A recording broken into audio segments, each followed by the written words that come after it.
ওমরে ফারুক যখন খলিফা রাদিয়াল্লাহু তাআলা আনহু, এক লোক তার স্ত্রীকে 100 তালাক দিয়েছে। কয় তালাক? স্ত্রী এসে ওমরে ফারুককে বললেন, ইয়া আমিরাল মুমিনিন, বিচার করেন। কি বিচার? আমার স্বামী তো আমার 100 তালাক দিছে। কয় তালাক? ওমরে ফারুক বললেন, তোমার স্বামীকে ডেকে আনো।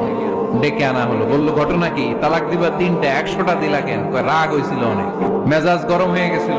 ওমরে ফারুক বললেন, যাই, আর তালাক মিন শিআরিল্লাহ, তালাক হচ্ছে আল্লাহর শিয়ার, এটা কোরআনের আইন, এটা নিয়ে ফাইজলামি করলি কেন?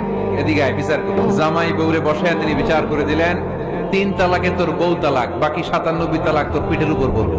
কই পড়বে?